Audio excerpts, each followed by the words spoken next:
Olá, queridos alunos, vamos começar as aulas de biologia hoje. E conforme a própria palavra biologia, bio, vida, logia, estudo. Então, biologia, através de uma denominação simples, de um significado simples, estudo da vida, estudo das características da vida, estudo dos seres vivos de um modo geral e especialmente da interação dos seres vivos com o ambiente. Normalmente, no início do estudo da biologia, a gente faz uma menção, nós fizemos uma menção, inicialmente, à origem da vida. Como que teria se originado a vida no planeta Terra, a partir do momento que a gente vai estudar os fenômenos da vida e todas as suas caracterizações. Então, falamos inicialmente da origem da vida. Dentro do contexto de origem da vida, normalmente nós temos duas correntes importantes. Quais são elas? Criacionismo e, poderíamos dizer, evolucionismo. Só que esse evolucionismo ele vai abranger especialmente o conceito de biogênese. Criacionismo é aquela ideia pela qual, especialmente as religiões, se debruçam, que é a ideia de que teria acontecido a existência de um Criador, e esse Criador Supremo, essa espécie que criou, seria um Deus. E daí os diferentes tipos de religiões falam em diferentes deuses, dão diferentes nomes, que teria criado tudo na Terra como ela é hoje, e não teria acontecido exatamente uma evolução. Podemos acreditar nisso como verdade? Sim, a partir do momento que eu acredito naquilo ali. Eu sou adepto de determinada religião, então aquele conceito ali, para mim, vai fazer sentido. E o professor, no momento que ele está falando isso com os seus alunos, ele vai falar em quê? Que existe o conceito religioso e o conceito científico. E que o conceito científico é aquele pelo qual a biologia se debruça e procura, através de comprovações, manter isso. Então, nós vamos trabalhar um pouquinho mais com a questão da origem da vida, nesse momento, em relação ao que a ciência comenta, e não o que a religião comenta. Por quê? Eu posso acreditar naquilo que eu quiser acreditar. Ok? Origens. Aqui eu falo conforme está o slide ali, iniciando esse movimento, teoria do Big Bang. É uma das teorias mais divulgadas de origem do universo. Isso é uma coisa, origem do universo. Outra coisa é o conceito de origem da vida na Terra, que nós temos o criacionismo, temos outros pensamentos também, como, por exemplo, a biogênese e panspermia, que são, digamos assim, as 4 linhas mais discutidas em termos de origem da vida, não origem do planeta. Criacionismo, Deus, um ser sobrenatural, teria originado tudo na Terra. Esse é o conceito, digamos assim, religioso. A biogênese, que por bastante tempo ficou tida como verdade, especialmente lá na Idade Média. Seria o quê? Que os seres vivos, que as coisas vivas se originariam do nada. Como, por exemplo, uma pedra em determinado momento viraria um sapo, viraria um ser vivo, por alguma vitalidade existente no ambiente natural. Mas isso, a gente vai ver na sequência, que caiu depois com o passar do tempo.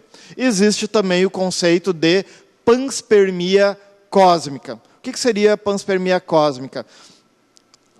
Alguma coisa veio de fora do planeta, através de um meteoro, de um meteorito, de um cometa, de alguma forma, vindo para a Terra e semeando essas origens da vida aqui. Depois a gente vai detalhar um pouquinho mais o que é o que poderia ser essas coisas que teriam vindo de outro lugar aqui para o nosso planeta.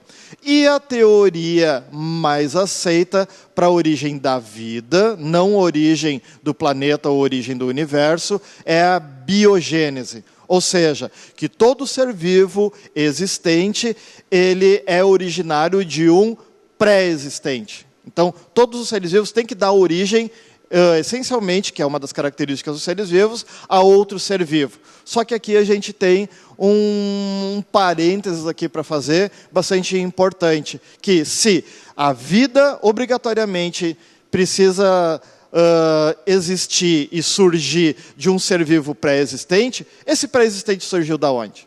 Tá? É isso que a gente vai tentar esclarecer na sequência aqui. Panspermia cósmica, vir do espaço, de alguma forma. A Terra, o nosso planeta, para ter condições de ter vida, ele teve que ter uma preparação. Porque no início ele era extremamente quente, por causa do manto do interior da Terra, que se sobressaía bastante. Então, naquele momento ali, não tinha condições de ter vida. Tá? Em algo muito quente, não consegue se desenvolver vida, e eram as condições, conforme está listado aqui no nosso material: gás carbônico, nitrogênio, amônia, metano, vapor d'água e várias outras substâncias é o que estaria nessa nossa atmosfera primitiva. Um caldo quente, que é a lava vulcânica, um caldo quente, com vários outros gases e substâncias envolvendo aquele ambiente terrestre primitivo. E talvez, a partir dali, estava cozinhando as primeiras formas de vida. Mas isso é uma ideia que surgiu, digamos assim, mais recentemente, mais ou menos um século e um pouquinho aí para trás. Antes disso, a ideia, conforme eu falei antes, da biogênese.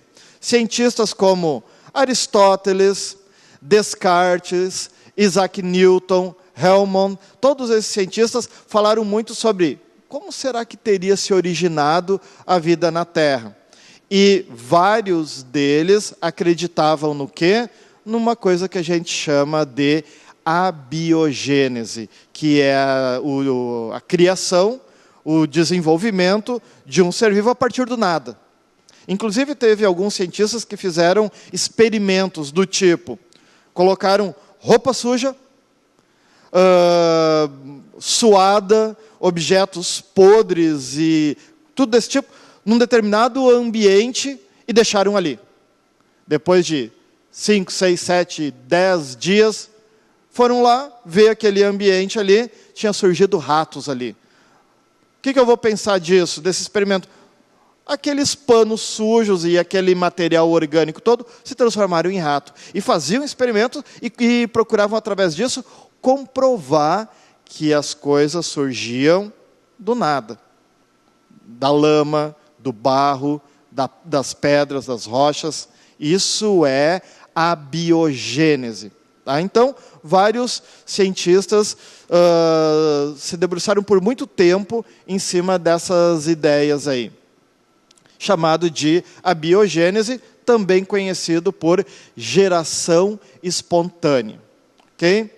Em determinado momento, um cientista chamado Pasteur, Louis Pasteur, propôs uma ideia para testar se realmente existia origem da vida do nada. Ele fez alguns experimentos, e o principal experimento, esse que está sendo mostrado aqui no nosso material, o principal experimento é um caldo de carne.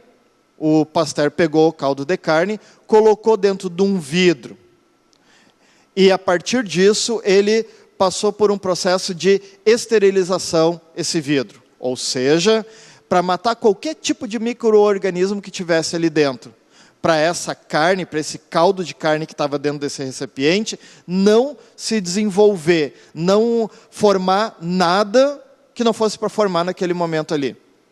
Ele destapou aquilo ali, deixou um tempo aquele negócio cozinhando ali.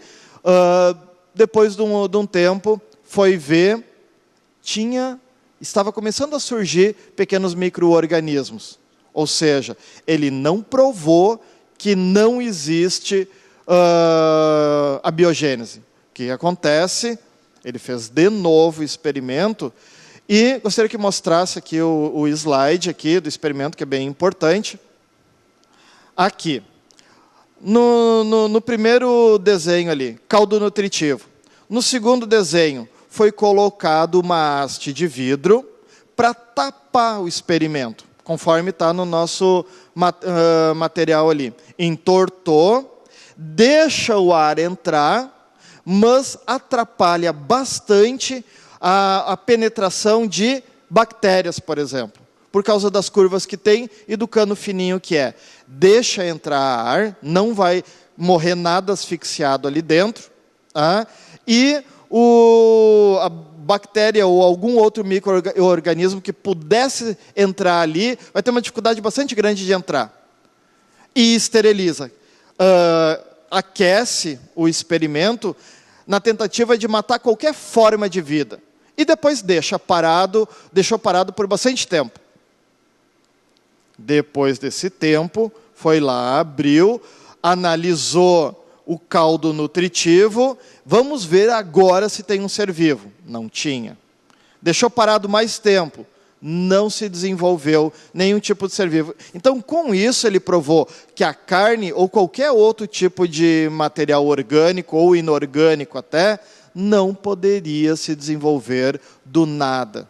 Então, ele mostra nesse experimento que não existe geração espontânea, não existe a biogênese, que foi pregado por muito tempo por Spallanzani, por Needham, por Leeuwenhoek e vários outros, inclusive Isaac Newton, inclusive Aristóteles também falaram nessas possibilidades.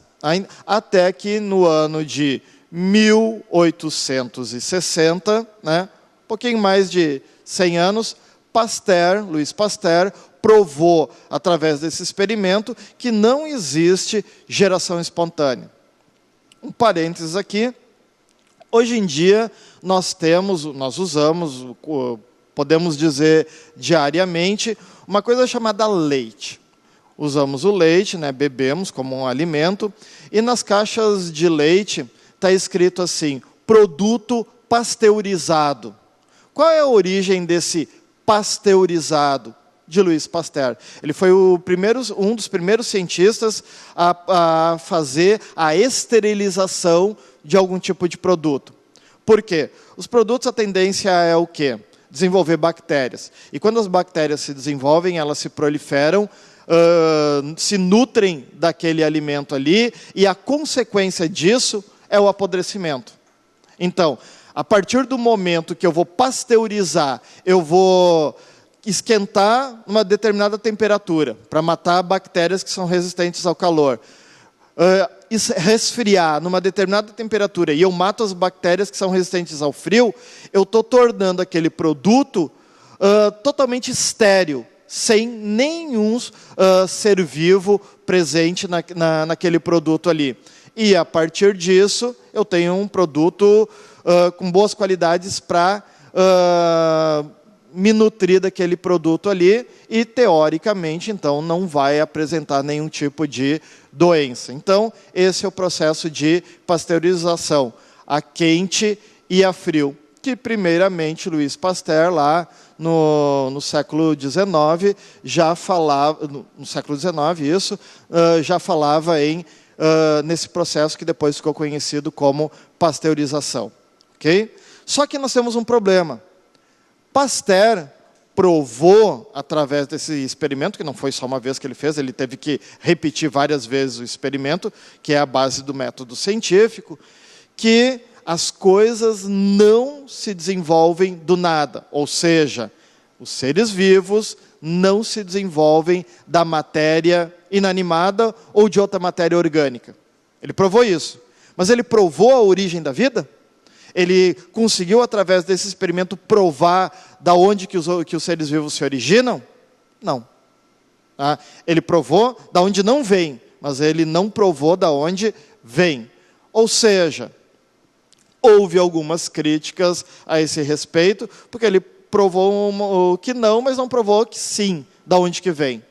Bom, a discussão, briga entre aspas, a discussão no meio científico, obviamente ela continuou, porque a ideia era saber a origem da vida na Terra e, se possível, tentar provar cientificamente essa origem. E aí?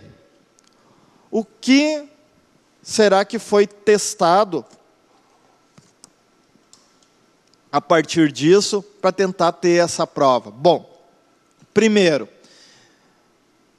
deveríamos imaginar ou prever como que será a atmosfera da Terra naqueles tempos remotos. Como seria a atmosfera da Terra naqueles tempos remotos? Como seria o ambiente terrestre naqueles anos lá, bem no início da formação do planeta? Bom, aí a gente tem uma suposição, começa algumas suposições em relação a isso aí. Os principais elementos que existiam na atmosfera primitiva, dá para a gente passar ali para o slide, para a gente analisar esses elementos aí. Gás carbônico. Gás carbônico existe hoje. Gás carbônico. Existia naquele tempo também, provavelmente, porque os vulcões estavam explodindo. Gás nitrogênio. Nós temos em torno de 79% da nossa atmosfera hoje é nitrogênio. Naquele tempo, essa quantidade era diferente, mas provavelmente existia nitrogênio também. Amônia, metano, vapor d'água e mais alguns elementos. Se nós analisarmos que existe os principais elementos da formação dos organismos vivos carbono, hidrogênio, oxigênio e nitrogênio. Esses são os principais elementos que constituem qualquer organismo vivo, e nós levarmos em consideração que naquela atmosfera primitiva existia gás carbônico, nitrogênio, dois elementos que nós temos hoje também, o metano e também amônia. Nesses elementos aqui, nós temos a presença especialmente de nitrogênio e hidrogênio. Tem carbono, tem nitrogênio, tem hidrogênio, tem oxigênio. Então está presente todos os elementos necessários para a formação de um organismo vivo. Tem gás carbônico, nitrogênio, metano e vapor d'água. Tem os elementos necessários. Bom, analisando isso, alguns cientistas tentaram recriar o ambiente primitivo da Terra em laboratório. Se eu estou procurando criar o ambiente primitivo da Terra em laboratório, com esses elementos aqui, amônia, metano, nitrogênio e gás carbônico, o que o cientista está esperando que aconteça? Espera que aconteça esses elementos aqui se misturando, se ligando e produzindo diferentes ligações químicas até formar algum tipo de organismo ou algum tipo de molécula orgânica. Organismo é mais difícil, porque é mais complexo, mas algum tipo de molécula orgânica é mais provável que se forme a partir da união desses elementos aqui. Bom, o difícil foi o quê? Recriar em laboratório todos os meios que talvez existisse naquela atmosfera primitiva. Alguns cientistas, mas entre eles um russo chamado Oparin, ele propôs essa ideia. Agora no século XX, um pouco aí 100 anos atrás, talvez um pouquinho mais do que isso, um pouco menos do que isso, recriou em laboratório. Não uma vez, porque um experimento dificilmente a gente faz uma vez e analisa aquele resultado. Você tem que fazer várias vezes o mesmo experimento e analisar todos os resultados e fazer uma comparação. Depois de fazer tudo isso, esse cientista conseguiu, através do seu experimento, criar no laboratório uma substância orgânica, que a gente vai chamar de aminoácido. Aqui a gente tem uma molécula orgânica. E essas moléculas orgânicas que se formaram ficaram conhecidas como coacervados. Então, eu tenho no laboratório uma mistura de substâncias ali que forma molécula orgânica. E aminoácido no nosso corpo é a base da formação das proteínas. Opa, então espera aí que a gente tem alguma coisa interessante aqui. Tá? Eu tenho uma molécula orgânica essencial para a formação de um organismo vivo. Será que ou foi assim que aconteceu a formação das primeiras moléculas orgânicas? Talvez a formação dos primeiros seres unicelulares com a característica vida. Foi bem interessante no meio científico, naquele momento, um experimento desse aqui, para a gente pensar que realmente foi dessa forma. Lógico que teve algumas contestações. Será que foi assim? Mas tu fez um experimento totalmente controlado em laboratório. Será que no ambiente natural você teria o mesmo resultado? Então, essa é a ideia, né, e as discussões que tiveram em torno disso aí. Mas, como ninguém conseguiu fazer nada diferente e provar de forma diferente que teria sido de outro jeito a origem da vida, esse conceito aqui, ele é bastante aceito hoje em dia. No entanto, já surgem algumas outras ideias que talvez não foi bem assim. Talvez eu pensar em panspermia cósmica seja mais interessante. Tá? Inclusive tem alguns filmes atualmente, aí, filmes de alguns anos atrás, que tratam um pouquinho sobre isso aí. Ok? Então, isso aqui é uma ideia provável de origem da vida. Não foi criacionismo, segundo o que a ciência fala, não teria sido panspermia cósmica, embora exista uma linha de pensadores, né, que acreditam nisso aí, e não seria muito menos a biogênese. Isso aqui ficou conhecido como teoria da biogênese. O prefixo bio, vida, gênese, início. Início da vida teria sido alguma coisa parecida com isso aqui. Hoje não se tem certeza, mas é uma teoria interessante a respeito da origem da vida. Talvez daqui a alguns anos a gente consiga mais subsídios, né, para provar, quem sabe, aí, veio de tal lugar a vida no planeta. Vamos esperar para ver se vai surgir ainda alguma outra ideia em relação a isso aí. Okay? Dentro dessa questão da origem da vida, a gente tem a chamada hipótese heterotrófica. Gostaria que fosse colocado aqui no vídeo, tá? O slide aqui que fala sobre hipótese heterotrófica. No meio científico, ela é bastante aceita. Tá? O que é um ser heterotrófico? Um ser heterotrófico é aquele ser que consegue se desenvolver no ambiente procurando alimento no ambiente. E um ser autotrófico é aquele que faz fotossíntese e, através da fotossíntese, consegue se nutrir. Que é o caso, por exemplo, das plantas. Daí a pergunta é, teria surgido primeiro um ser heterótrofo, como os animais, ou primeiro um ser autotrófo, como as plantas? Bom, no meio científico, se sugere mais provável que teria sido um ser heterótrofo. Por quê? Porque uma planta, um ser para fazer fotossíntese, ele precisa ter uma organela chamada cloroplasto, que talvez tivesse, mas é mais provável que não tivesse. Porque para ser um ser autotrófo, ele libera no ambiente oxigênio.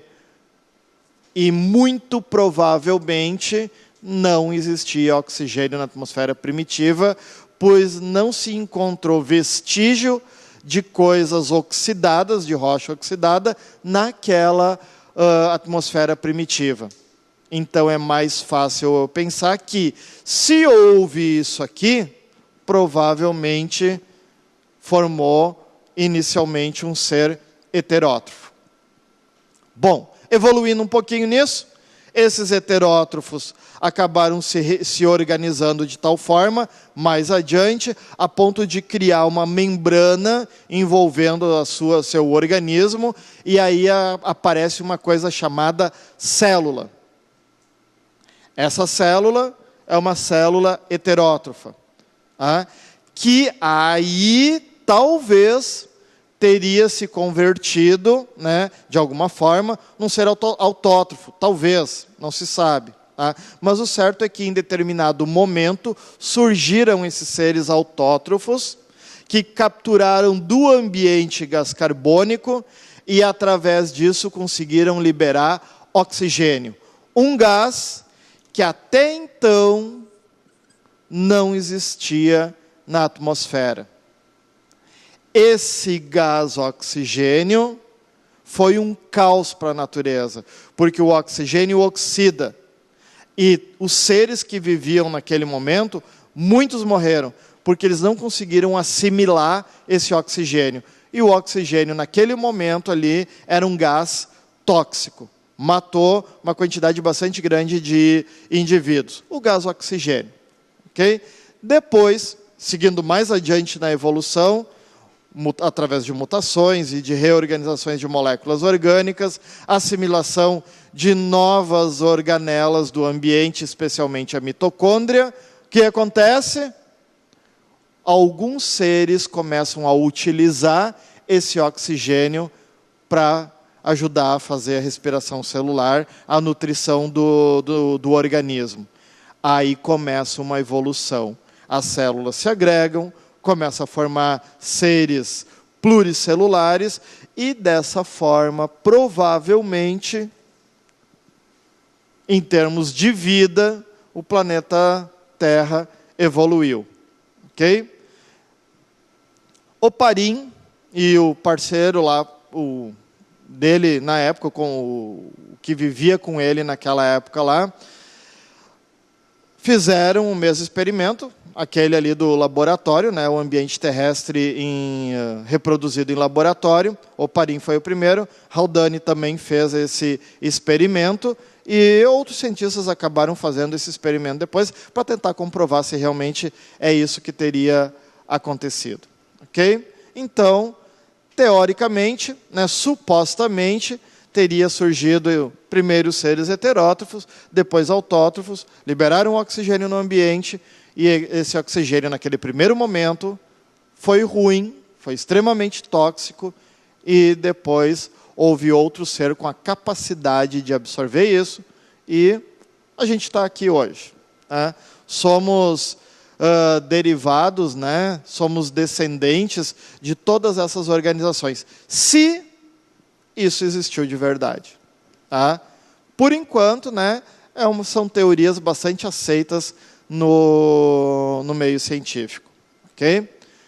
Todo aquele caldo nutritivo, cheio de matéria orgânica, foi chamado, conforme eu falei antes, de coacervado. Nas bibliografias, nos livros de biologia e tal, sempre faz referência a esses coacervados. Ok? Então, aqui a gente tem uma ideia inicial dessa parte da origem da vida. Conforme eu falei no início, nós temos dentro da biologia o estudo da vida. E não poderia ser diferente, né, se a gente não fizesse menção à origem da vida inicialmente aqui no nosso curso. Ok?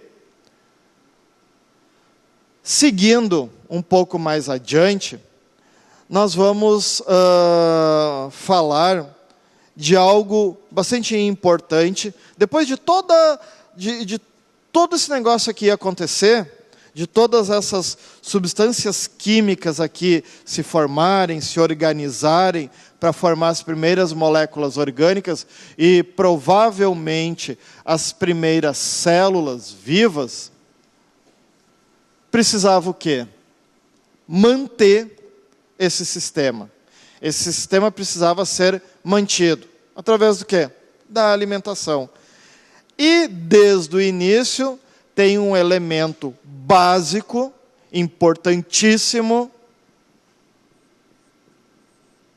que está presente em todos os organismos vivos, em diferentes quantidades, mas presente em todos os organismos vivos, que é, Sua Excelência, a água. O nosso corpo, por exemplo, tem uma quantidade bastante grande de água, em torno de 65%, 70%, varia um pouquinho conforme a idade da pessoa, vai variar a quantidade de água, mas é lá por mais ou menos 70% de água tem no nosso organismo. Então a gente vai falar um pouco agora de substâncias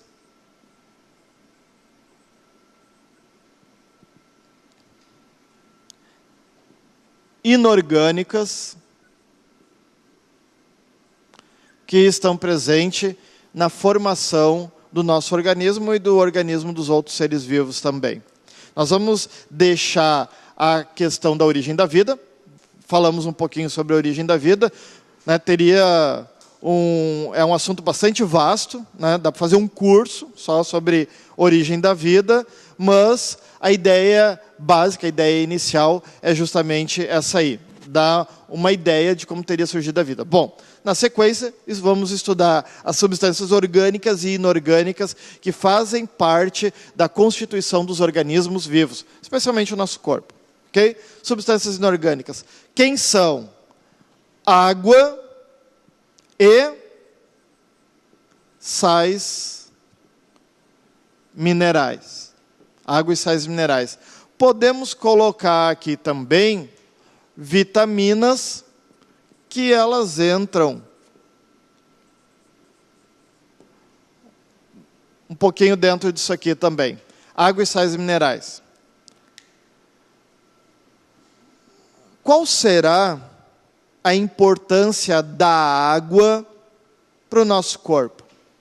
Ou melhor, qual a importância da água na biosfera, no planeta Terra?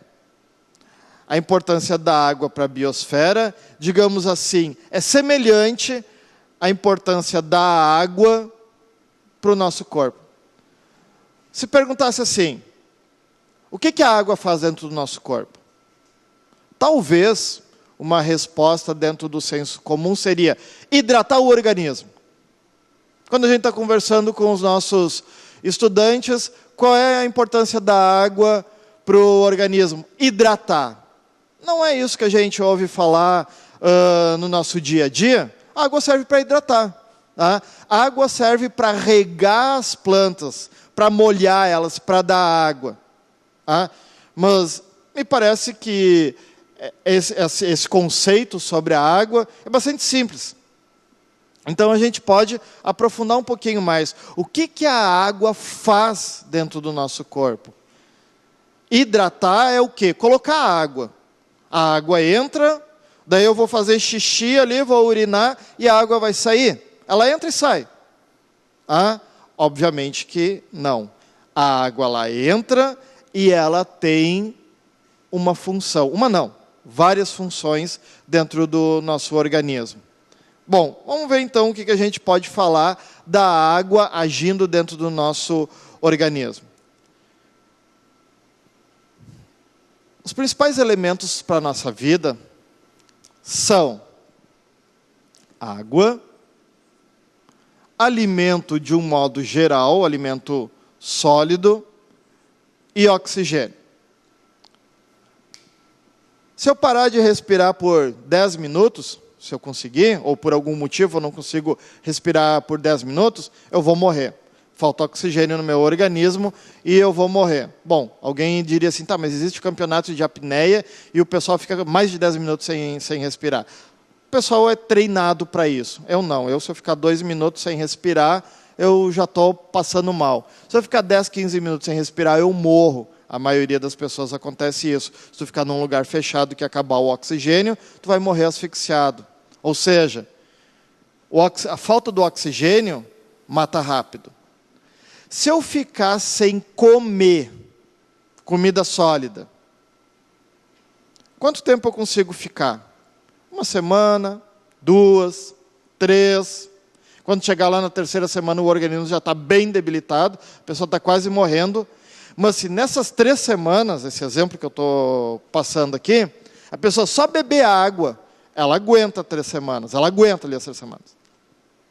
Mas se ela não beber água, é 3, 4 dias e acabou.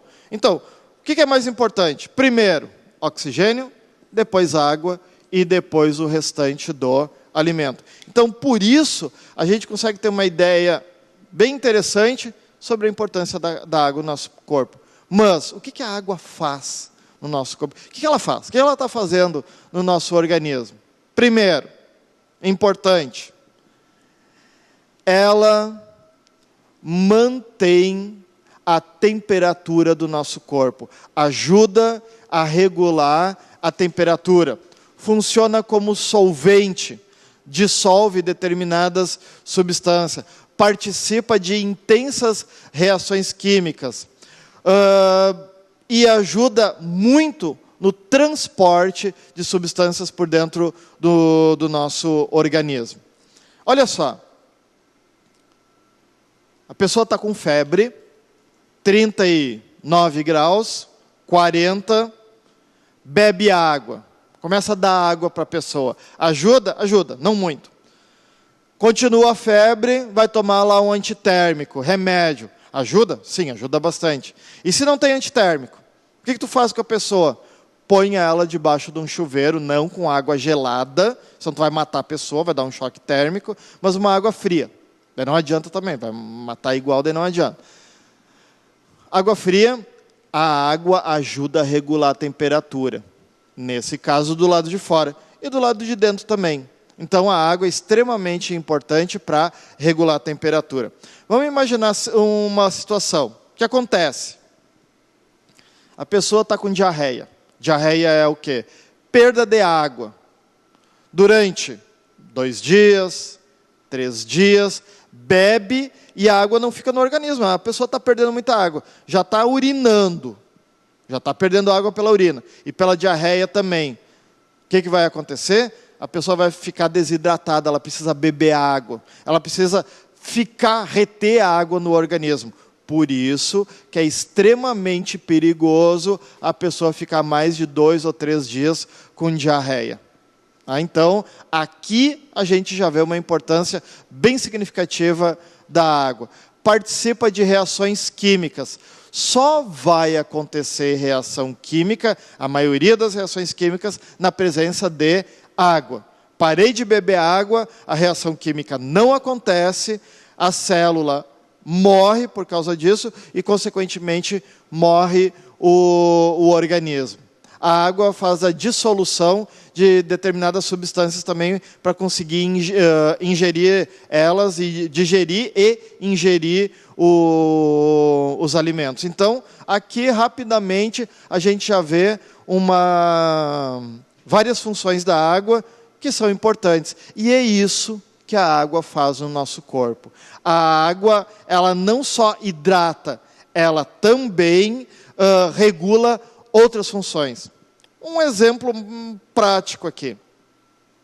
A pessoa foi na balada, tomou um pouco demais de bebida alcoólica e no outro dia está com a chamada ressaca. O que aconteceu? O álcool fez com que a célula lá do organismo da pessoa desidratasse. A desidratação contrai a musculatura e provoca dor de cabeça. Um dos sintomas da ressaca é a dor de cabeça. O que resolve nesse caso aí? Qual é uma das coisas mais importantes que vai resolver o problema imediato da pessoa ali, que está com aquela coisa ruim lá que deu no corpo da pessoa por causa da bebida? Água. Não adianta tomar café preto, não adianta tomar refrigerante, não adianta tomar o chazinho lá, não sei das quantas, é água. O corpo está precisando se reidratar. Esse é o segredo. Tem gente que diz assim, eu vou lá, vou tomar uma cervejinha, mas eu vou tomar água também. Ajuda? Ajuda, um pouco.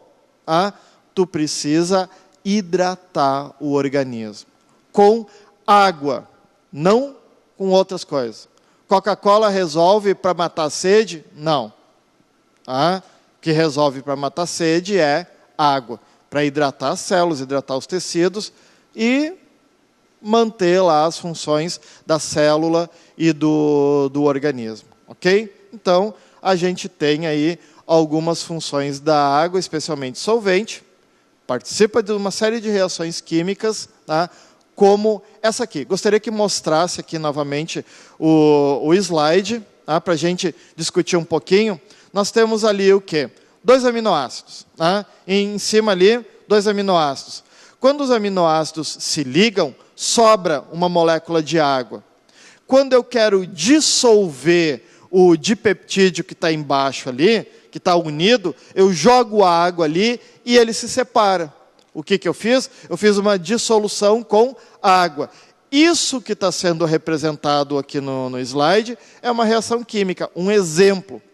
Eu como alguma coisa, como uma proteína, água, não a água que eu vou beber. Eu vou comer carne e vou tomar água em cima. Não é isso. É água que já está dentro do corpo. Vai resolver, vai fazer lá a dissolução de peptídeo, ou seja, a água está participando de uma reação química. Se não tiver água no meu organismo, não acontece isso, a célula não recebe nutriente e o organismo, mais adiante, lá uma das consequências é morrer. Ok? Então, aí funções importantes da água. E depois, além da água, nós temos os chamados sais minerais. Quem são os sais minerais? Está lá na garrafinha de água mineral. Sódio, potássio, vanádio, fósforo, cálcio, todos esses elementos são sais minerais. Eu preciso muito de carbono, hidrogênio, oxigênio e nitrogênio no meu organismo. Muito. Através de proteínas, lipídios e carboidratos. E preciso de sais minerais. Só que sais minerais eu preciso de uma quantidade bem pequena, mas preciso. Vitaminas preciso numa quantidade pequena, mas preciso. Bem menor do que carbono, hidrogênio, oxigênio e nitrogênio em forma de proteína, lipídio e carboidrato. Mas eu preciso desses sais minerais. Daí tu vai pensar assim, para que sais minerais? Os sais minerais, eles vão ajudar a regular algumas funções dentro do nosso organismo. Que funções? Por exemplo, cálcio. Eu acredito que muitos estudantes vão lembrar de que cálcio tem em que parte do corpo? Nos ossos. Acredito que muitos vão lembrar disso aí. Cálcio tem nos ossos.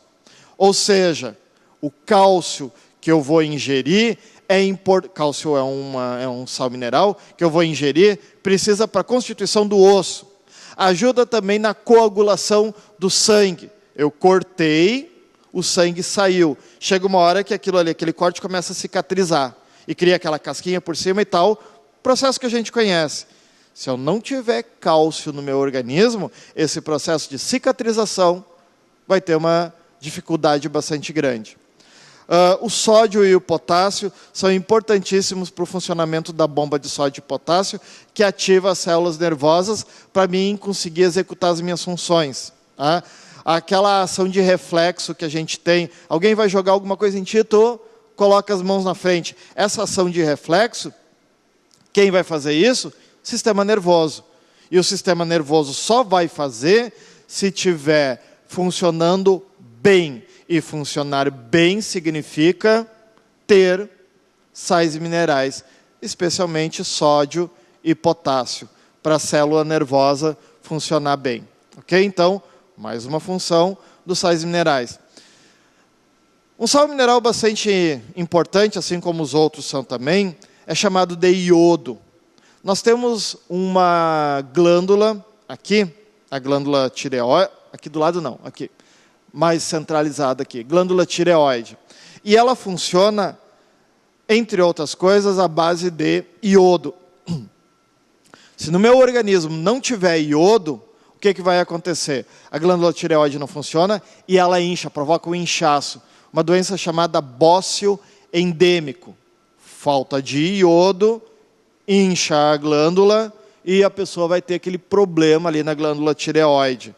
Falta de iodo no organismo. Daí a pessoa pensa assim, tá, mas e agora? Como é que eu vou fazer para colocar iodo dentro do meu organismo? Eu não quero ficar com bócio endêmico, vai ficar horrível, aquele pescoço lá com aquela bola. Não precisa se preocupar. É só a pessoa comer comida salgada. Mas não muito salgada, né? Não é excesso de sal, normal. Porque no nosso sal tem iodo. Não tem naturalmente, é adicionado.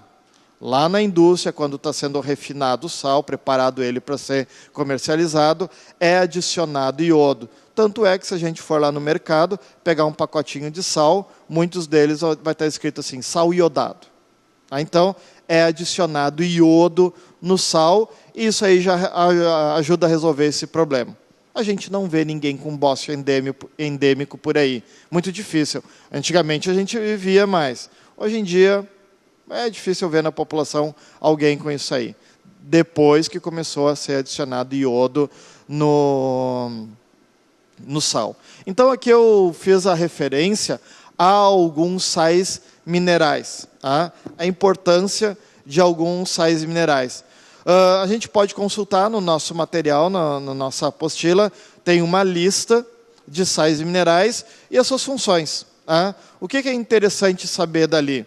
Justamente a função dos sais minerais. Tá?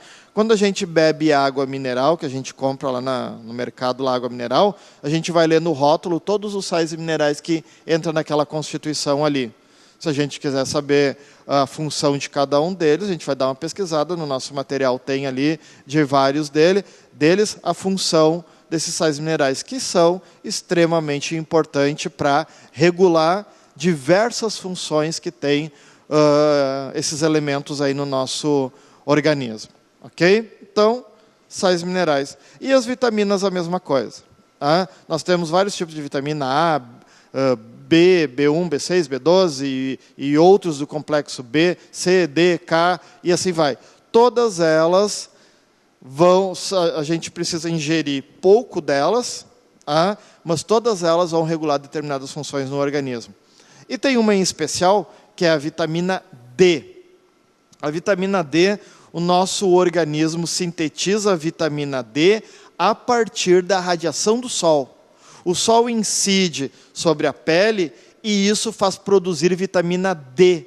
Então, a principal fonte de vitamina D é a energia luminosa do sol. Aí a importância da gente pegar sol.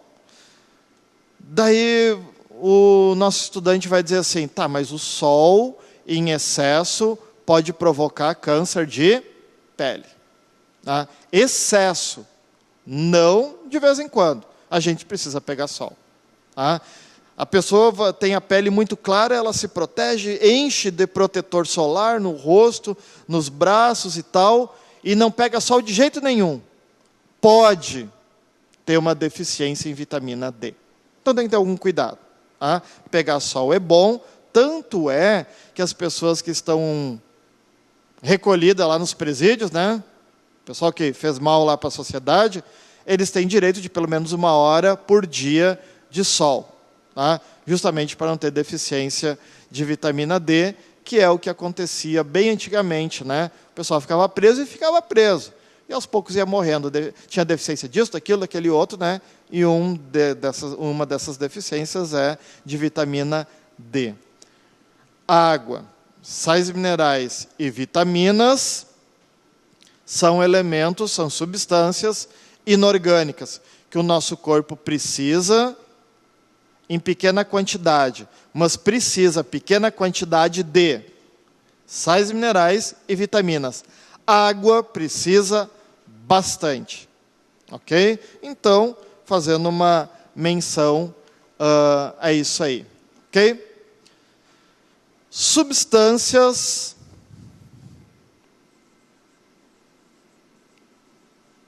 orgânicas.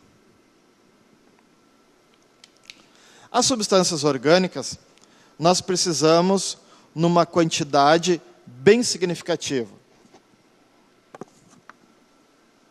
no nosso organismo. Vitaminas e sais minerais, pouquinho. Substâncias orgânicas como carboidrato, lipídio e proteína, bastante.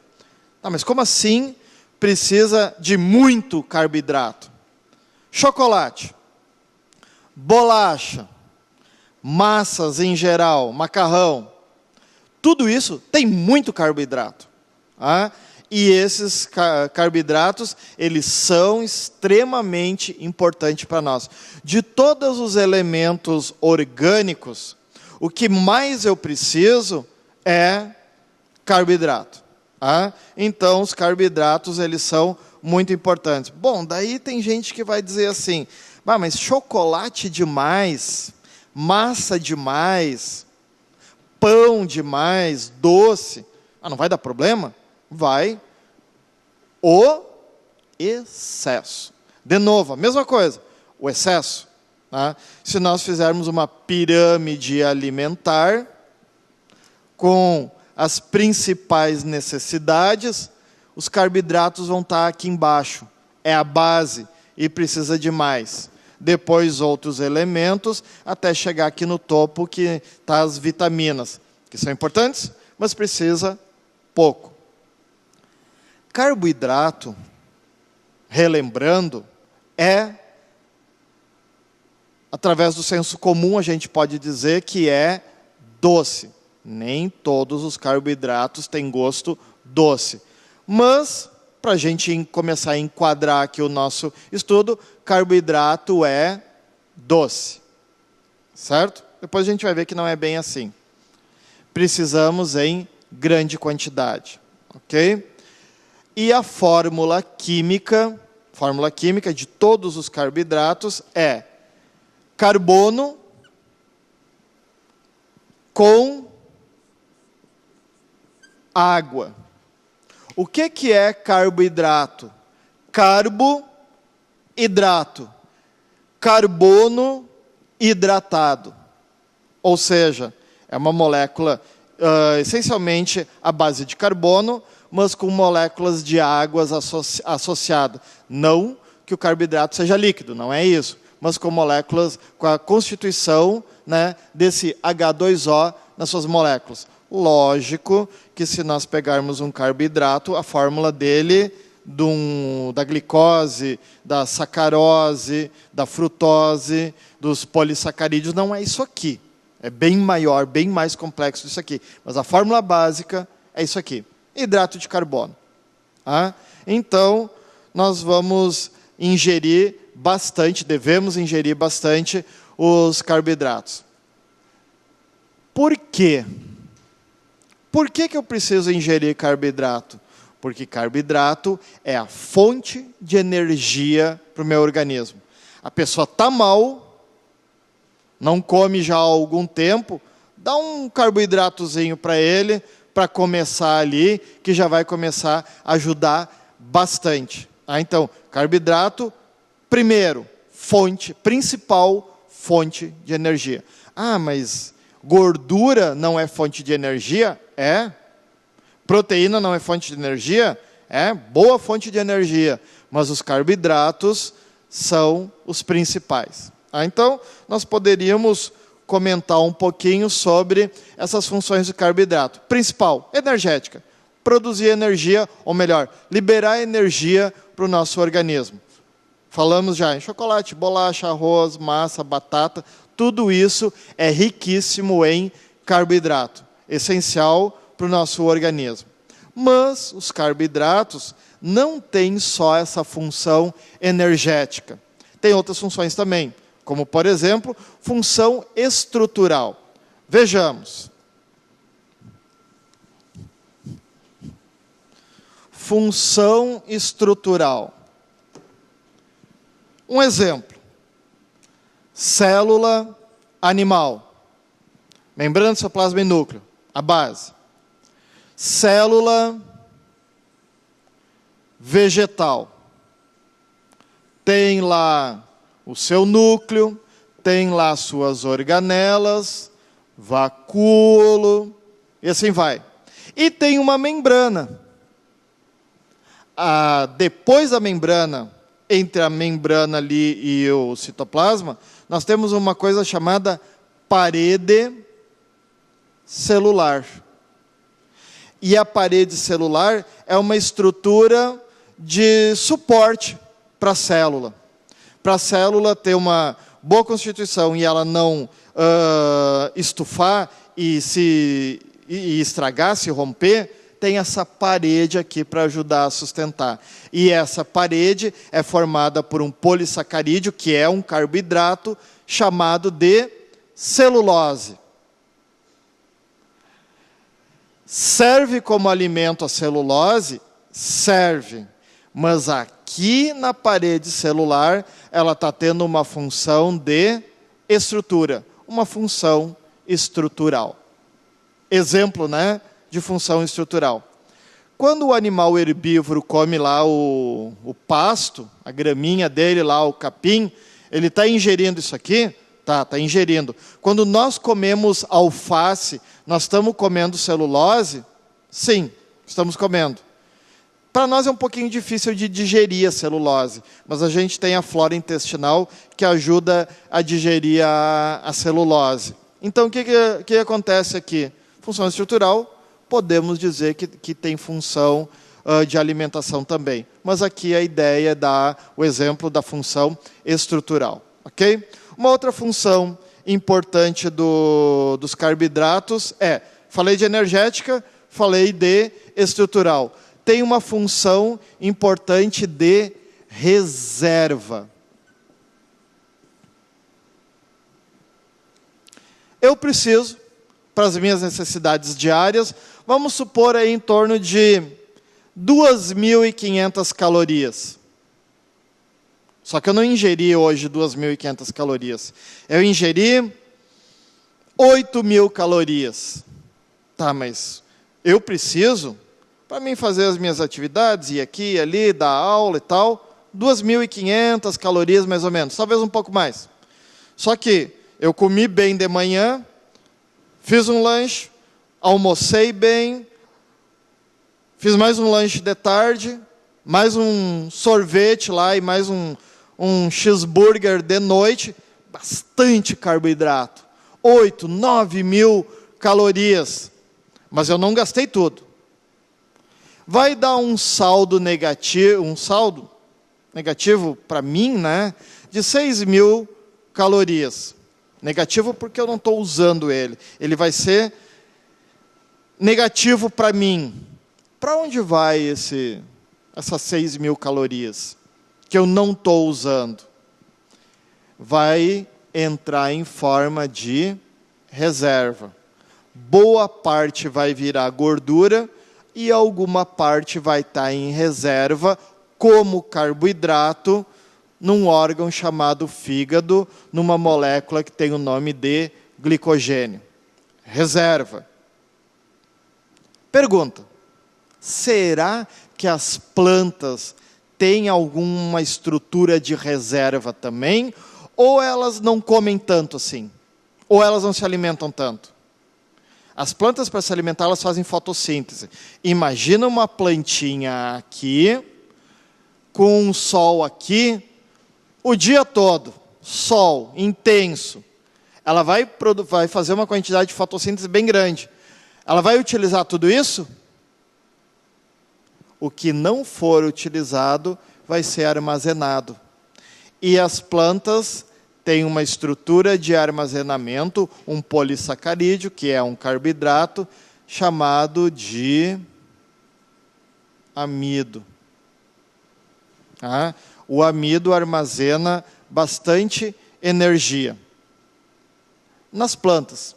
Nos animais é glicogênio que armazena. O amido armazena em forma de açúcar também, de polissacarídeo, e o glicogênio também é um carboidrato, só que ele é armazenado nos animais, e o amido nas plantas. Então, aqui a gente está vendo uma função de reserva energética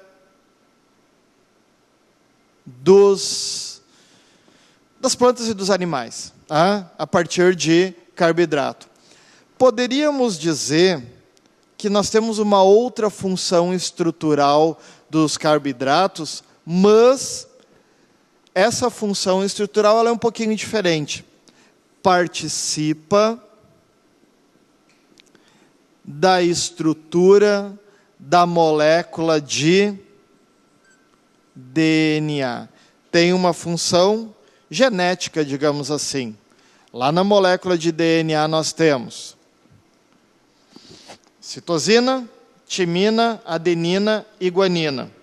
Temos moléculas de fosfato, que fazem parte da molécula de DNA, e temos a ribose e a desoxirribose, que são moléculas de açúcar, que entram na constituição do DNA.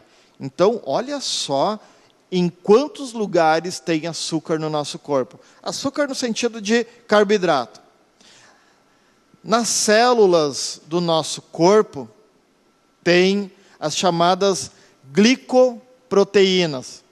A parte glico também está relacionada a carboidrato. Então, nós temos uma quantidade expressiva de carboidrato no nosso organismo, com função energética, com função estrutural, com função genética, função de reserva e, de repente, mais algumas funções que a gente tem por aí que os carboidratos vão fazer. Então, é uma molécula extremamente importante.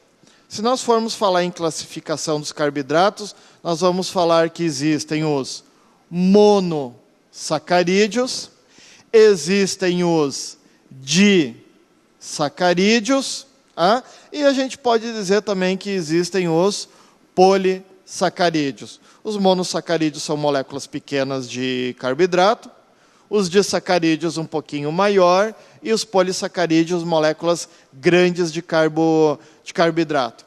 Gostaria que colocasse ali o nosso slide de novo, para a gente ilustrar isso que eu estou falando. Monossacarídeo, o que nós temos de monossacarídeo?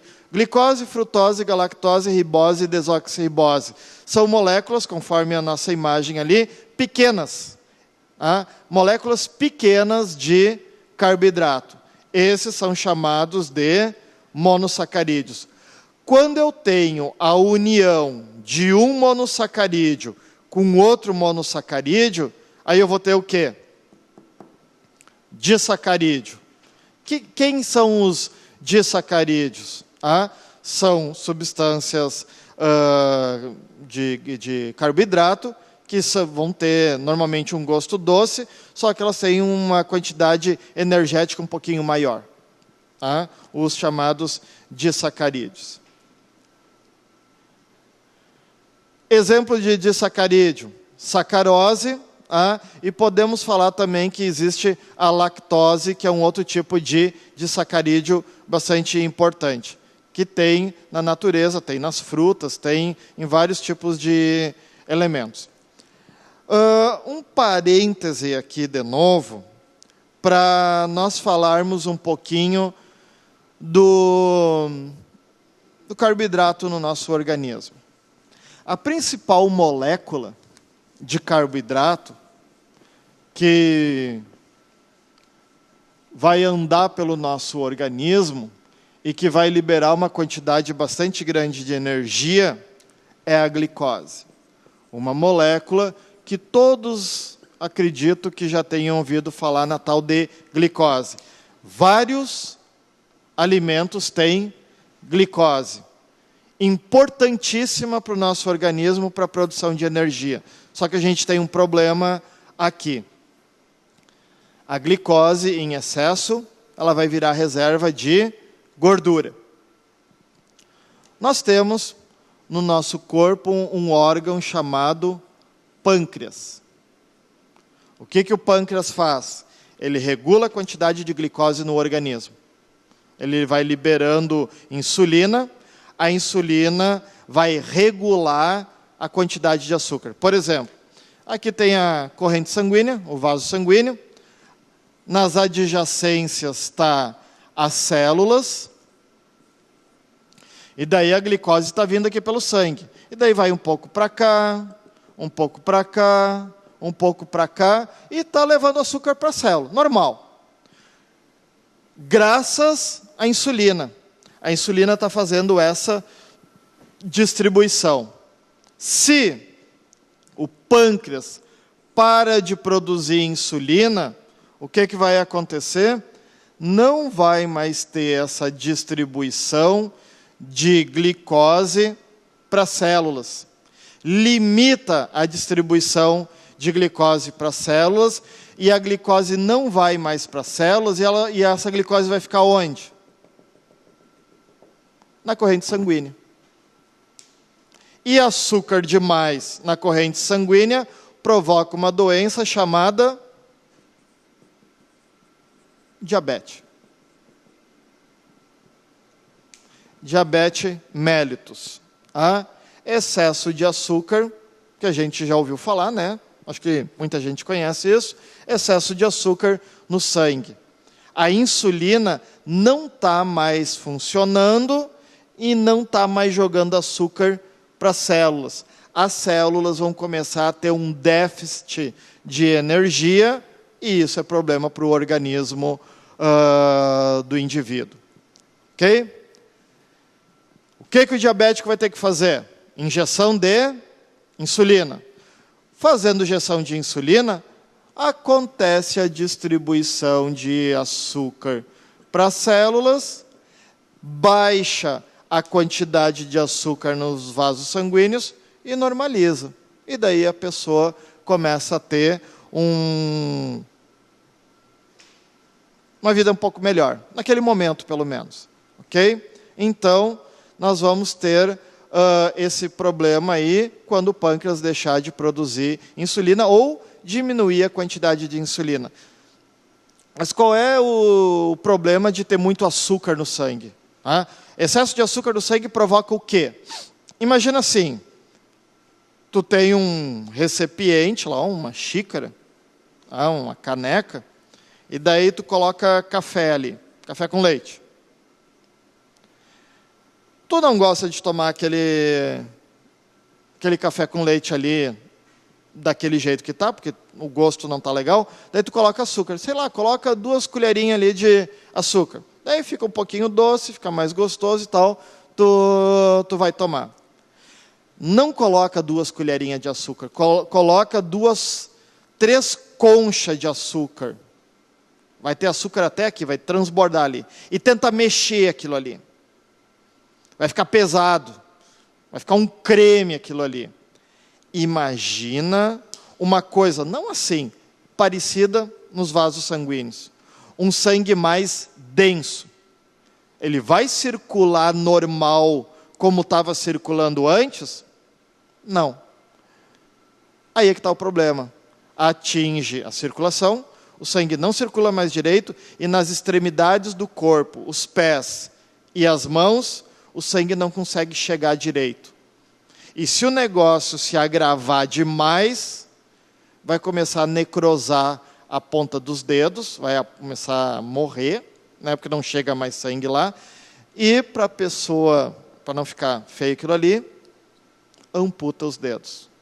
Do pé, da mão, pode provocar cegueira e mais alguns casos. Lógico que isso em casos mais graves. Tem pessoas que têm diabetes, conseguem controlar bem isso, a alimentação, insulina e tal, não tem esses sintomas aí. Tá? Consegue viver relativamente bem a vida toda. Tá? É adulto lá, está mais velho e consegue conviver bem com isso. Mas se a pessoa não cuidar, uma das consequências é essa aí. Ok? Então, importante o açúcar no nosso corpo, mas tem que ter cuidado também com os excessos. De novo, o excesso está trazendo problema. Falamos antes sobre polissacarídeos. Os principais polissacarídeos, eu conversei antes, que é o glicogênio e o amido. O glicogênio é uma reserva de açúcar nos animais, especialmente no fígado. O amido é uma reserva de carboidrato nos vegetais. Por exemplo, vamos relembrar algumas coisas. Batata. Batatinha inglesa, aquela da batata frita. A batata é o que da planta? É o caule. E nesse caso, o caule, ele armazena uma quantidade bastante grande de amido. A batata é riquíssima em amido. Arroz tem amido, mas é menos. É uma sementinha ali, é menor. Cana-de-açúcar, armazena bastante. Não tanto amido, mas outros tipos de açúcares. E assim vai. Então, existe esse armazenamento nos seres vivos. Glicogênio, falamos da celulose, que tem função estrutural, que é um polissacarídeo também bastante importante. E um detalhe importante aqui, nós temos um carboidrato chamado quitina. Acredito que muitos dos nossos alunos já devam ter percebido que os cascudinhos, aqueles pretinhos, que andam de noite, especialmente por aí, perto da luz, eles têm uma casca. É como se eles tivessem uma armadura no corpo. É duro por fora, e se tu cortar ele e olhar por dentro, ele é todo molenga. Todas as vísceras ali, tudo molezinho. Essa casquinha dele, essa armadura dele, é formada por um carboidrato chamado quitina. Mas o cascudo tem gosto doce? Não, né? Não tem gosto doce. Mas dá para comer um cascudinho como alimento? Dá, né? Tem vários animais que comem o cascudinho como alimento. É um animal, e no animal tem energia, tem nutrientes ali. Mas nós poderíamos comer um cascudinho? Poderíamos. O problema de comer o cascudinho é que tu não sabe se ele está contaminado com alguma bactéria ou não. Mas se não fosse isso, a gente podia comer. A gente come carne de boi, a gente come carne de galinha, de peixe, desses bichos tudo aí, dá para comer cascudinho, né? Mas só que a gente não come cascudinho normalmente. Tem alguns países aí pelo mundo que utilizam isso como alimentação, inclusive aranha comem, né? Dá uma tostadinha lá na aranha lá e come, tá? Mas daí, isso é outra história. Ok? Então, aqui nós temos carboidratos. Gostaria que colocasse esse slide aqui para nós, dar uma analisada. No primeiro quadrinho em cima, uma molécula de glicose, sozinha. É só uma molécula, é um monossacarídeo. Do lado, nós temos um polissacarídeo, que são vários monossacarídeos unidos. Embaixo, glicogênio, uma molécula bem grande, com várias glicoses grudadas ali. Uma molécula bem grande, o glicogênio. Amilose, que tem nas plantas também, que é uma variação do amido, e a amilopectina também. Tudo moléculas grandes, bem maiores do que a glicose. Ok? Então, aqui nós vimos as características dos carboidratos. Dá uma hidratada no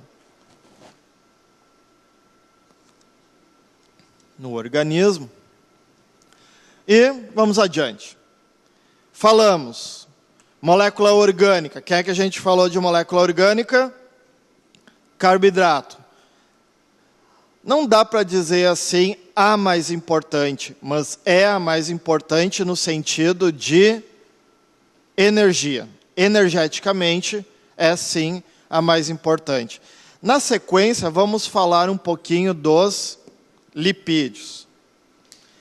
Quem são esses elementos chamados de lipídios? Em outras palavras, a gente pode dizer que os lipídios, eles são gorduras, né? Simples, né? De uma forma simples falando, gordura, para a gente entender bem o que nós estamos falando. Mas não é só gordura. Também óleos, hormônios, também são elementos que fazem parte desse grupo de moléculas orgânicas chamada lipídio. Ok? A gente ouve falar por aí, batata frita é extremamente perigoso para a saúde. A pessoa que come batata frita toda hora, não é bom.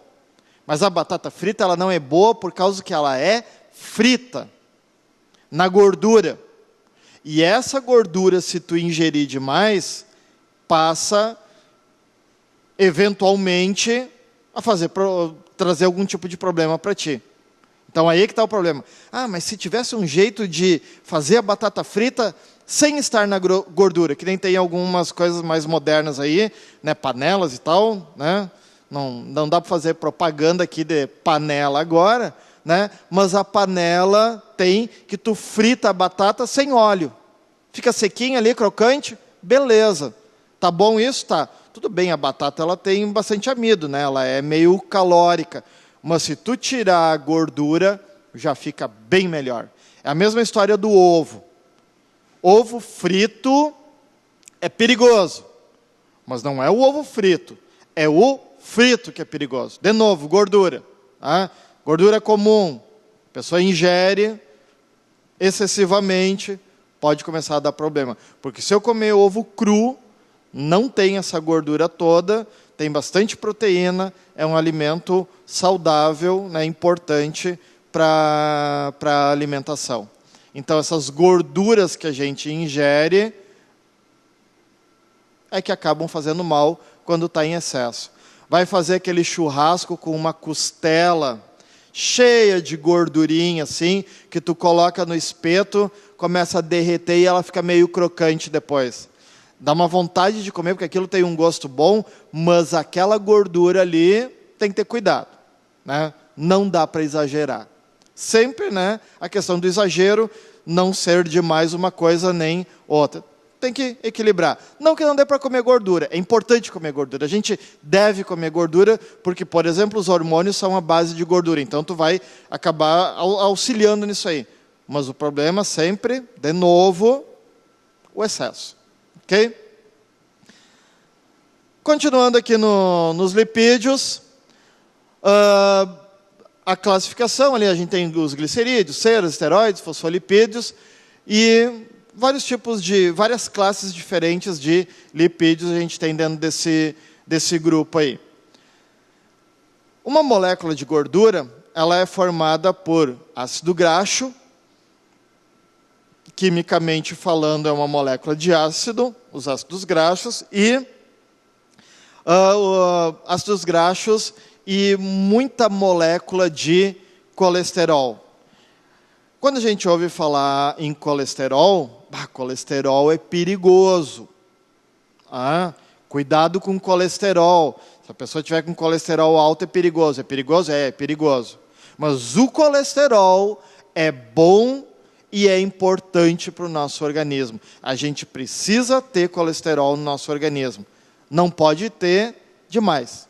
Porque demais começa a provocar alguns problemas no nosso organismo. Então, ácido graxo, glicerol e colesterol e outras moléculas que fazem parte do grupo dos lipídios. Okay? O que nós poderíamos citar como funções das gorduras? A gente viu antes sobre os carboidratos, que são açúcares e tal. O que eu poderia falar sobre função? Não de carboidrato, de lipídio agora. A principal função dos lipídios é essa que a gente falou antes aqui. reserva. Gordura é energética? Sim, mas a principal função de reserva. Voltando para o exemplo de antes, comi 8.000, 9.000 calorias. Usei 2.500, 3.000. Tudo aquilo que sobrou vai ser armazenado no nosso organismo em forma de gordura. Por isso que eu engordo. Eu sou magro, magrinho, não tenho problema hereditário de peso, mas eu começo a comer. E daqui a pouco eu começo a envelhecer, já estou lá com 30 e poucos anos, 40, o metabolismo do meu corpo não é mais o mesmo. E eu como demais. A reserva vai para baixo da pele, num lugar chamado tecido adiposo, e vai ficando armazenado ali. E vai armazenando, vai armazenando. No cinturão abdominal, né, é comum armazenar bastante gordura, e a pessoa vai ganhando peso. Agora a pessoa quer fazer regime. O que vai acontecer? Eu preciso ingerir 2.500 calorias, que é o que eu vou precisar para as minhas atividades diárias. Eu não vou ingerir 2.500 calorias. Eu vou ingerir 2.000. Não pode ser muito menos, né? Não vai faltar nutriente no organismo. Eu preciso comer menos, porque daí vai acontecer o quê? Está faltando 500. Meu organismo precisa de 500. Vai buscar onde? Na reserva energética. Buscou na reserva, diminui a gordura. No outro dia a mesma coisa? No outro dia, depois lá de 30, 60 dias, o organismo já queimou, já utilizou bastante daquela reserva de gordura que tem no corpo. A pessoa começa a emagrecer. É o contrário daí. Ah, professor, mas eu tenho assim um sobrepeso, estou meio gordinho, e eu faço regime, e não tem jeito. O que tu vai fazer? É difícil. Tem gente que nasceu com essa carga hereditária de obesidade, e é muito difícil se livrar disso. Mas com bastante esforço, mais esforço do que o normal, consegue perder peso. Não vai ficar, talvez, magrinho, não vai ficar nunca, mas consegue perder peso. Vai ter que se esforçar um pouquinho mais. Então, procuro fazer aqui para vocês essas relações das moléculas orgânicas com alguma coisa do nosso dia a dia, para a gente entender o porquê dessas moléculas estarem no nosso organismo e alguns fenômenos que vão acontecendo com o nosso organismo também. Ok? Reserva energética. Outra função importante, estrutural. Lembrando lá dos carboidratos, tem função estrutural também. Aqui os lipídios têm função estrutural. Também vão fazer parte da estrutura de algumas partes do corpo. Principal, célula. A célula tem uma membrana, e essa membrana é formada principalmente por moléculas chamadas fosfolipídios. Fosfolipídios. Átomos de fósforo junto com os lipídios, formando uma camada dupla na célula, formando, particularmente, a membrana da célula. Ali as gorduras são bastante importantes, como estrutural. Ok? E isolante térmico. Nós temos gordura no nosso corpo. Mesmo que a pessoa seja bem magra, vai ter gordura. Quem é um pouquinho mais gordinho, tem um pouquinho mais de gordura no organismo. Um urso polar, ele é gordinho. Você já deve ter visto em, filme ou documentário, ou quem foi para lá e viu um urso polar, gordinho. O urso polar, ele é gordinho, mas não é obeso, porque não existe obesidade no ambiente natural. Ele é gordinho porque aquela gordura funciona como isolante térmico. Coitadinho do urso polar, tem que viver no gelo, naquele frio. Aquilo ali para ele é tranquilo, porque ele tem uma camada de lipídio que funciona como isolante térmico, extremamente importante para a vida dele. Então, aí nós temos o isolante térmico. Mas a gordura do nosso corpo funciona como isolante térmico? E aí? O que será que a gente vai pensar a respeito disso aí? A pessoa que tem um pouquinho mais de gordura no organismo está isolado termicamente do ambiente? Será? Não, né? A pessoa que tem um pouquinho mais de tecido adiposo, um pouquinho mais de gordura, não está isolado termicamente do ambiente. Ele vai sentir frio, vai sentir calor também. É uma gordura diferente. Aquela que o urso polar tem, a foca, a morsa, o leão marinho e outros animais polares, também não, fazem parte de uma estrutura de isolamento térmico.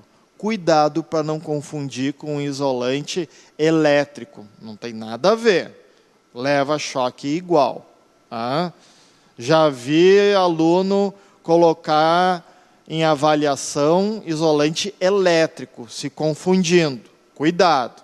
É isolante térmico. Ok? Classificação dos lipídios. Olha só.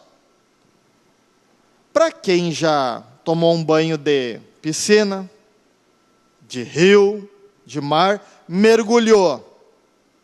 Tu não mergulha, normalmente, de boca aberta, para não entrar água dentro da boca. Tu fecha a boca. Tu tranca a respiração, ou fecha o nariz, quando tu está mergulhando, para não entrar água. E os ouvidos? Entra água dentro do ouvido, até entra, mas normalmente não. Por quê? Para explicar isso, vamos lembrar de um outro conceito. Água se mistura com gordura? Não. A cera do nosso ouvido é lipídio. A água chega ali, ela não se junta e fica isolada. Então eu não preciso fechar as orelhas para mergulhar. A cera que tem no ouvido já faz isso. Então, mais um exemplo. Cera é lipídio. Os glicerídeos que tem no nosso organismo, lá na corrente sanguínea, são lipídios que vão auxiliar no transporte de substâncias, na lubrificação dos vasos sanguíneos. Os esteroides são gordura. A pessoa que usa esteroides anabolizantes, para em academia ficar bombado lá e tal, tem que ter cuidado por causa do excesso, para não dar problema para a pessoa. Então, os esteroides são gorduras. E a gente tem também aqui os fosfolipídios, que também são gorduras. Um adendo especial aqui dentro das gorduras é justamente aquilo que foi comentado antes, o colesterol. Colesterol.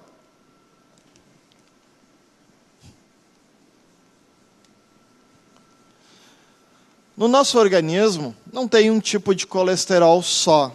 Nós temos o chamado LDL e o HDL. Não existe colesterol bom e colesterol ruim. Talvez vocês já tenham ouvido isso por aí. Mas não tem bom nem ruim, os dois são bons. Só que o LDL, em excesso, ele é transformado em substâncias que aderem, se grudam à parede das artérias. Daí a gordura começa a se grudar aqui na parede da artéria. Quando está em excesso, normalmente não. E daí vai estreitando o fluxo sanguíneo. Chega uma hora que o sangue não passa mais direito ali. E eventualmente até entope.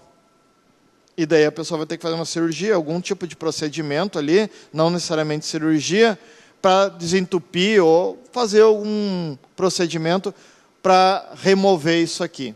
Porque senão o vaso sanguíneo entope e, dependendo do vaso sanguíneo que entupiu, pode provocar um problema bem significativo para a pessoa.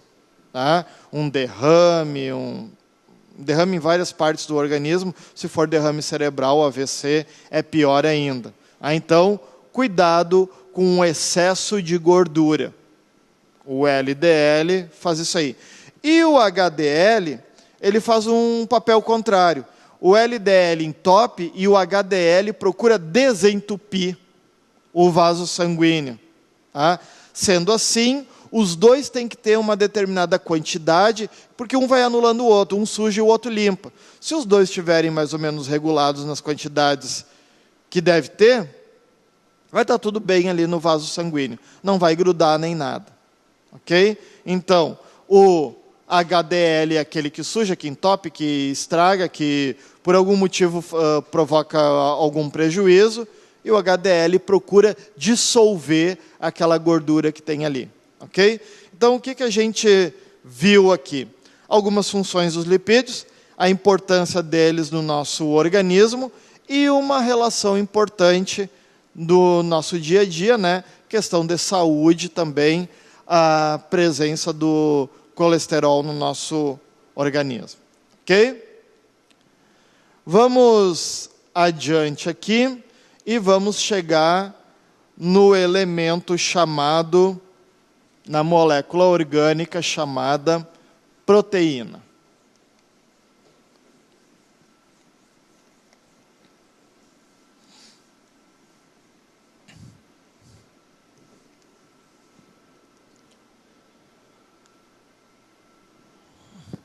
Qual é o elemento, a molécula, o elemento, que mais tem dentro do nosso corpo?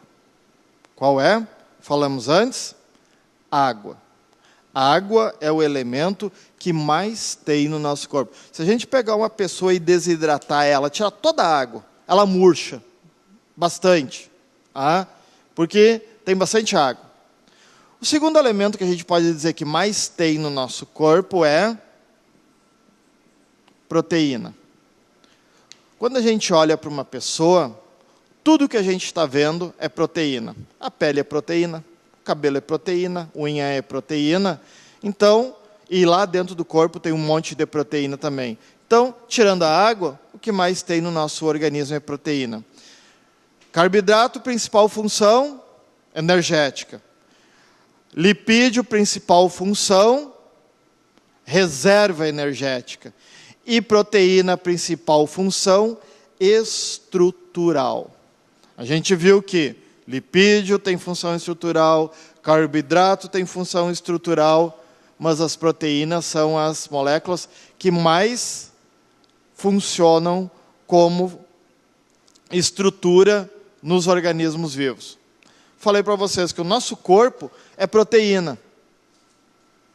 Os músculos têm muita proteína. A actina e miosina, por exemplo, são duas proteínas presentes nas fibras musculares. Quando a gente come carne, carne é músculo, é tecido muscular, a gente está colocando para dentro do nosso organismo uma quantidade bastante grande de proteína. Então é necessário, é importante proteína dentro do nosso organismo. Ok? Então, muito importante isso aí. A principal função é, portanto, função estrutural.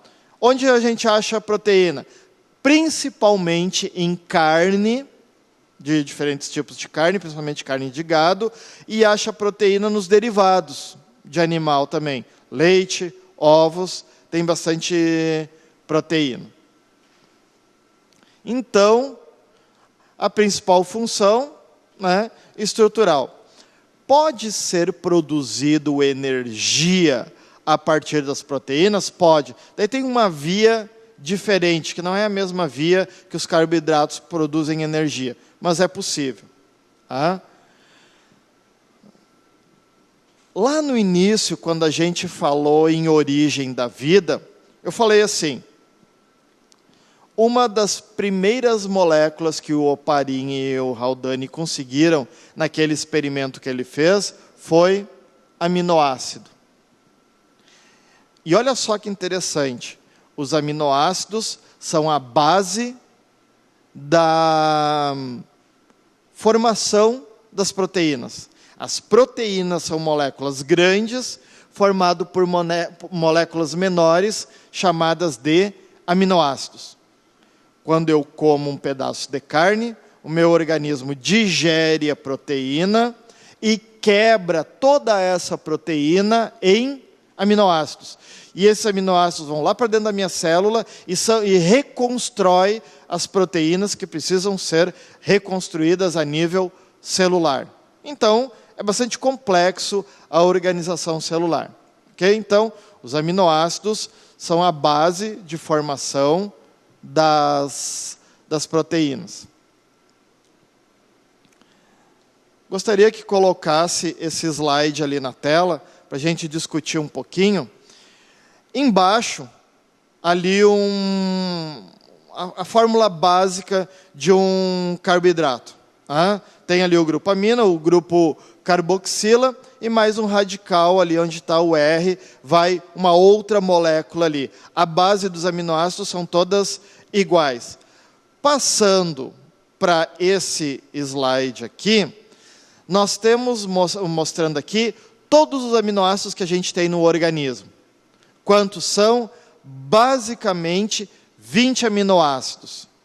Alguns desses aminoácidos a gente consegue eles através da nossa alimentação, e outros aminoácidos já tem no nosso corpo. O nosso corpo mesmo produz esses aminoácidos. Vamos imaginar o seguinte: eu tenho o alfabeto, do A até a 26ª letra lá tem o X, Y, Z, e assim vai, até o último. Quantas letras tem? 26. Pergunta: quantas palavras dá para formar com essas 26 letras? Incalculável, né? Pegando todos os idiomas que tem no mundo, incalculável a quantidade de palavras que dá para formar. Essa palavra aqui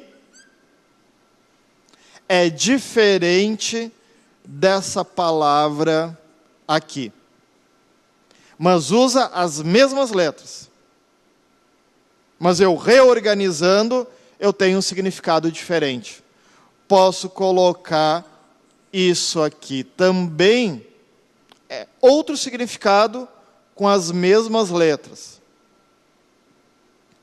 Os aminoácidos são 20, não são 26, são 20. E conforme a ordem que eles estão, eles formam proteínas diferentes. Tem proteínas que chegam a ter 500 e poucos aminoácidos. E tem proteínas que são menores. Dependendo da sequência do aminoácido, a posição do aminoácido, eu já tenho uma proteína diferente. Valina, ácido glutâmico, prolina, são aminoácidos que, dependendo da posição que eu coloco, já é uma proteína diferente. Ou seja, nós temos uma quantidade de proteína bastante grande no nosso organismo. E elas vão se formando a partir da posição dos aminoácidos no nosso organismo. Daí tu vai pensar assim: como é que a proteína sabe a sequência que ela tem que ter? Como é que ela sabe que é esse aminoácido agora e não o outro? Quem vai organizar isso? Uma molécula chamada DNA. Ou seja, o DNA é como se ele tivesse um código para a sequência correta de aminoácidos. E cada pessoa tem um código exclusivo. Eu tenho o meu DNA. Ele vai indicar a sequência correta de proteínas do meu organismo. Nenhuma outra pessoa no mundo tem a mesma sequência que eu tenho. Eu tenho um código de barras digamos assim, né? Código de barras, que é o meu DNA, que só eu tenho, ninguém mais tem. Ou seja, para formar um organismo que nem esse aqui, que nem eu, não tem como, a menos que fizer uma clonagem. O que é clonar? É pegar a mesma sequência, é fazer uma cópia da mesma sequência. Aí tu vai ter uma pessoa igual, daí tu vai ter um ser vivo igual. Certo? Então, os aminoácidos, que são 20 aminoácidos, eles, dependendo da ordem que eles estão, eles vão formando as proteínas. E as proteínas vão dar as nossas características, vão indicar as nossas características físicas. Ok? 20 aminoácidos, então. Nós falamos antes lá, quando a gente falou sobre água, sobre a ligação peptídica. Quando eu ligo um aminoácido com outro aminoácido, eu tenho uma ligação peptídica. Quantas ligações peptídicas tem uma proteína? Várias. Se eu tenho um aminoácido aqui, outro aqui, outro aqui, outro aqui, aqui, tudo isso aqui é aminoácido. Aminoácido, aminoácido, aminoácido. Eles vão se ligando. Uma ligação, 2, 3, 4, 5, 6, 7, 8, 9, 10, 11, e assim vai. Tá? Eu vou ter proteínas bem grandes. Elas vão formar características nossas. Exemplo, para a gente entender um pouquinho melhor. Existe uma proteína chamada melanina. Talvez a gente conheça ela, a gente já deve ter ouvido falar. A melanina, ela tem função de quê? De dar cor para a nossa pele. Eu tenho essa cor na pele porque eu recebi uma informação genética do meu pai e da minha mãe para produzir proteína na quantidade de deixar a cor da pele assim. Uma pessoa mulata, uma pessoa negra, recebeu a informação genética para produzir mais melanina. Daí ela vai produzir mais melanina. E uma pessoa albina, ocorreu um erro genético que não produz melanina nenhuma. Daí tem a pele extremamente branca. Então, dependendo da informação que tem lá no DNA, é a proteína que o meu corpo vai produzir e, consequentemente, vai dar a característica que precisa ser dada conforme o DNA. Ok? Os chamados aminoácidos essenciais e naturais são aqueles que eu coloco para dentro do meu organismo através da alimentação e os outros o meu organismo mesmo produz. Então eu preciso comer para mim ter aminoácido. Eu preciso ter aminoácido para produzir proteína. Se eu não tenho uma alimentação adequada, eu posso ter falta de aminoácido, consequentemente, não vai produzir proteínas adequadamente e algum problema vai gerar no organismo da pessoa. Então, imaginem a importância da boa alimentação. Boa alimentação não é comer bastante, é comer de tudo um pouco, na medida certa. Sempre a gente vai cair na mesma coisa. Boa alimentação e atividade física. Aí a pessoa vai ter uma qualidade de vida melhor. Ok? Nós falamos sobre a principal função das proteínas, que é a função estrutural. Existe função energética para as proteínas, conseguem produzir energia. E vão ter uma outra função importante, que é a chamada função hormonal. Os lipídios têm função hormonal e as proteínas também vão ter função hormonal, vão produzir, por exemplo, as chamadas tiroxinas, produzidas pela glândula tireoide, que vai regular o metabolismo do organismo. A insulina também é uma proteína que regula a quantidade de açúcar no sangue. Então, função principal estrutural, tem a função hormonal e tem a função energética também. São as principais funções das proteínas. Olha só que interessante. O nosso corpo, quando é invadido por um vírus, por uma bactéria ou algum outro ser patógeno, o que faz? A partir de células de defesa, dos chamados linfócitos, produz uma proteína chamada anticorpo. O anticorpo não é uma célula. O anticorpo é uma proteína que vai ir em direção ao vírus e vai desativar o vírus. Então aqui a gente tem mais uma função extremamente importante das proteínas, de defesa, através dos anticorpos. Invadiu um vírus, invadiu uma bactéria, o meu corpo reage e produz anticorpos. Esses anticorpos são proteínas, tá? Mais uma função importante, ok? E nós temos uma outra função chamada de função enzimática. Olha só. Eu comi alguma coisa. Um pedaço de pão, por exemplo.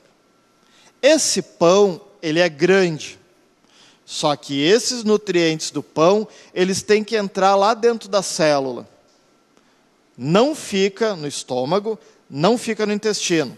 Passa para a corrente sanguínea e esses nutrientes têm que chegar lá dentro da célula. Mas ele está grande. Ele precisa ser digerido, em pedaços microscópicos para conseguir entrar dentro da célula e fazer a função que precisa lá, energética, estrutural, seja lá o que for. Só que, para auxiliar a digestão, existem proteínas chamadas enzimas que aceleram a digestão. Exemplo, para a gente entender melhor. Se eu comer um pedaço de pão, o meu organismo automaticamente vai digerir. Tá? Automaticamente vai digerir. Só que eu mastigo, vou engolir, vai para o estômago, para o intestino. No estômago e no intestino, é a principal fase, no estômago e no intestino, de digestão. Só que os açúcares, alguns deles, a digestão começa na boca. Exemplo, eu tenho um pedaço de pão, eu não vou comer ele, mas eu dou uma cuspida em cima do pão.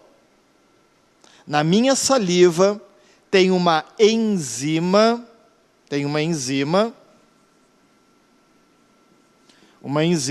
chamada amilase. O que a amilase faz? Digere o amido do pão. Ali na boca já começa a digestão. Então, qual é a função da enzima? Auxiliar na digestão, acelerar o processo digestivo. Porque se não fossem as enzimas, a comida que eu comi, o almoço que eu comi agora, vamos supor, ia demorar bastante tempo para ele ser digerido. Talvez só amanhã.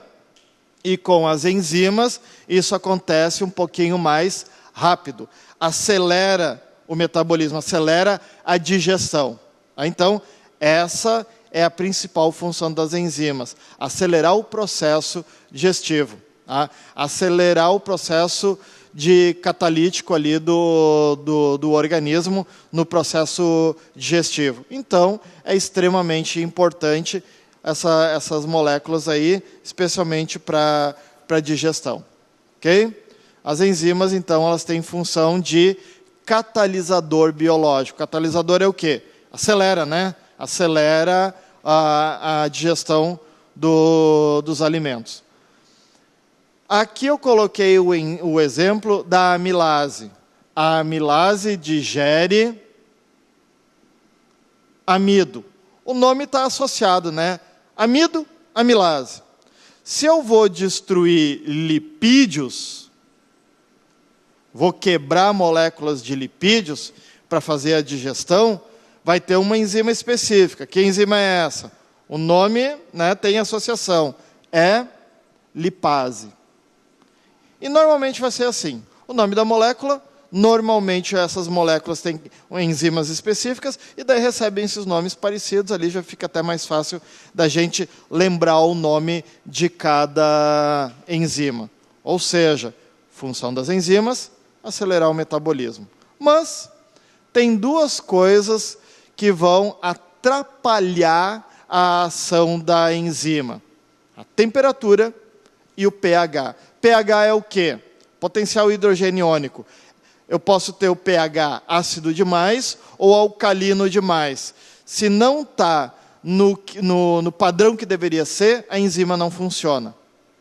E se a temperatura do nosso corpo não estiver na temperatura correta, a enzima não funciona. Exemplo.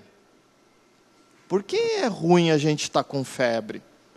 A temperatura normal, em torno aí de 36,5. Um pouquinho mais, um pouquinho menos, 36,5.